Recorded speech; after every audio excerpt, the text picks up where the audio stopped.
During her first mission in space, Lucy Cola experiences an overwhelming sense of awe while on a spacewalk. Gazing at the Earth and the faraway stars, she's captivated by the sheer beauty of the view. Her reverie is interrupted when another astronaut advises her to return to the shuttle, but Lucy lingers a bit longer, mesmerized by the sight of the sun. A few days after returning to Earth, Lucy attends a therapy session at NASA with Dr. Will Plimpton, a psychologist. Concerned about her well-being, Plimpton mentions seeing her pushing herself during a gym session earlier that morning. He shares a story about Michael Collins, the Apollo 11 astronaut who piloted the command module while Neil Armstrong and Buzz Aldrin explored the moon. During his orbit, Collins experienced profound solitude when he reached the moon's far side, enveloped by darkness. The sight of the sun's light on his return moved him to tears again, reminding him of his isolation from all known life. As the session wraps up, Lucy reassures Dr. Plimpton that she's handling everything just fine. Later that day, Lucy visits her grandmother, whom she lovingly calls Nana. She checks in on Nana's health and lets her know she's back from her mission. When Nana asks if she received a medal for her work, Lucy brushes it off, explaining that it's just part of her job. Frustrated, Lucy also mentions that her brother, Sebastian, left her niece, Blue Iris, at their house while she was in space. As their conversation shifts, Nana inquires about Lucy's next mission. Lucy reveals her ambition to secure a spot on the Orion space mission, scheduled to launch in 13 months. Encouraging her, Nana reminds Lucy to keep pushing forward, as time is not on her side. While preparing for her next mission, Lucy crosses paths with Aaron Eccles, a robotics specialist. Aaron seeks Lucy's advice, and Lucy encourages her to do everything possible to secure a spot on the Orion mission. During a launch simulation, Lucy vividly imagines herself back in space, her mind consumed by the thought of returning. That evening, Lucy's husband, Drew, who works in public relations for NASA, approaches her to discuss something important. Before he can explain, Lucy guesses that he wants to talk about having a baby after her next mission. Drew doesn't confirm this, and Lucy avoids giving a definitive answer about whether she's willing to try for a child once her upcoming flight is over. While grabbing a snack at the NASA cafeteria, Lucy meets astronaut Mark Goodwin. Mark asks her to answer some questions for his young daughters. After the children leave to get snacks, Mark casually invites Lucy to go bowling.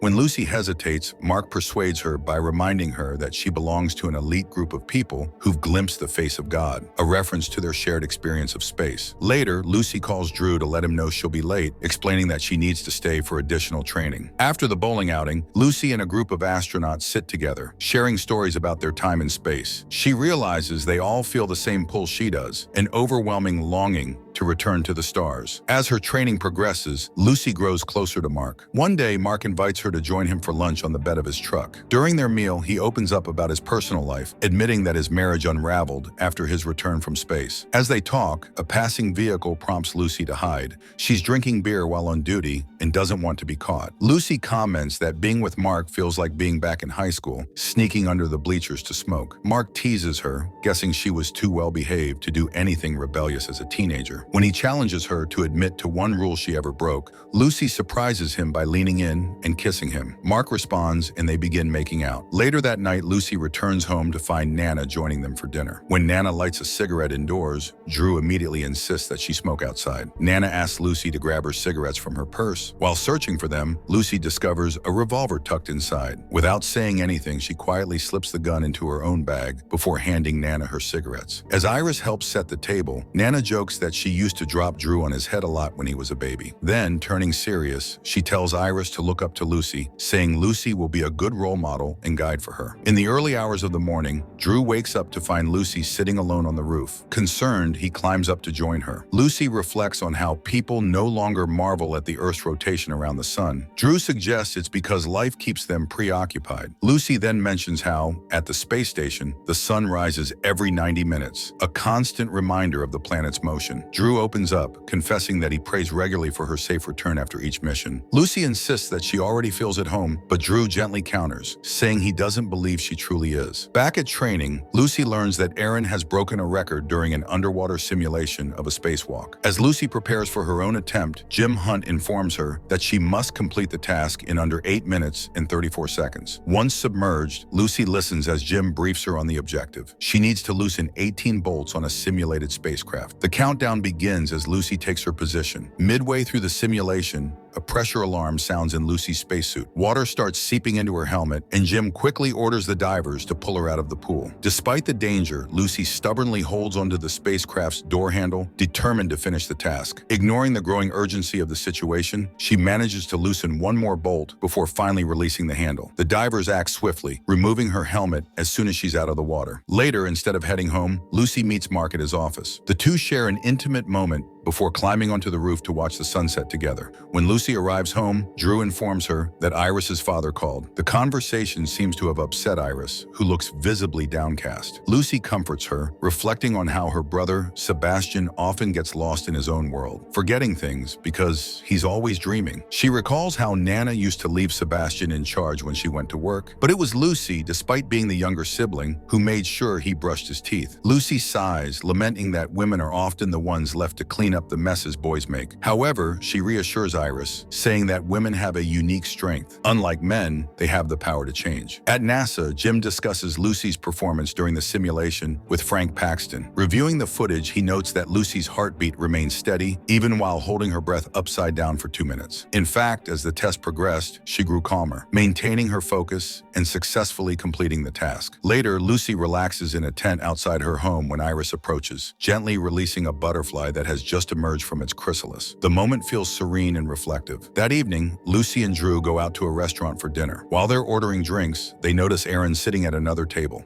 Drew invites Aaron to join them, and shortly after, Mark arrives to meet her. He explains that he's there to offer Aaron advice about the upcoming mission. Lucy pointedly reminds them that astronauts are supposed to avoid mingling outside of work, but Aaron quickly assures them it's a strictly professional meeting. On the drive home, Drew speculates that Mark and Aaron might be in a relationship. The idea unsettles Lucy, and to calm herself, she imagines preparing for a space launch, a vision that brings her a sense of focus and peace. The following day, Mark finds Lucy waiting for him in his truck. To keep their affair discreet, he takes her to his house, away from the prying eyes of their colleagues. As they share an intimate moment, Lucy admits she felt jealous when she learned about Aaron. In turn, Mark confesses that he's also been jealous of Drew. He tries to mimic Drew's mannerisms, but Lucy interrupts him, insisting that Drew is a better person than either of them. Later, Lucy directly asks Mark if he's involved with Aaron. Instead of answering, Mark asks if Lucy plans to leave Drew. Lucy hints that she might if Mark asks her to, but Mark advises against it, explaining that her feelings are likely unreliable. He tells her that her emotions are just chemical reactions triggered by her brain to make her feel good. He suggests that her longing stems from an existential crisis brought on by her time in space. When Mark offers to drive her home, Lucy refuses, saying all she wants right now is to feel good. When Lucy gets home, Drew informs her that Nana has been hospitalized after suffering a stroke. He explains that visiting hours are over for the night, but promises to take her to see Nana the next morning. The following day, Lucy visits Nana in the hospital and encourages her not to give up, reminding her that she still has important work to do. In response, Nana whispers a curse word into Lucy's ear, a small but defiant sign that she's still fighting. After returning home, Drew confronts Lucy about the loaded gun he found in the glove compartment of her car. He accuses her of acting strangely and coming home late without explanation. Lucy reveals that the gun belongs to Nana and explains that she took it because she was worried something bad might happen if Nana kept it. During a subsequent visit to the hospital, Lucy receives the heartbreaking news that Nana has passed away. At the funeral, Lucy tries to maintain her composure by reciting an astronaut mission checklist in her mind, a coping mechanism to keep herself from falling apart. Later, back at home, Lucy suddenly begins tearing the wallpaper off the walls in one of the rooms. Concerned, Drew takes her outside to help her calm down. While outside, Lucy confesses that she's leaving and doesn't know if she'll ever return. Drew begs her to stay, but Lucy admits she's involved with someone else and explains that she's no longer the same person she was before her mission.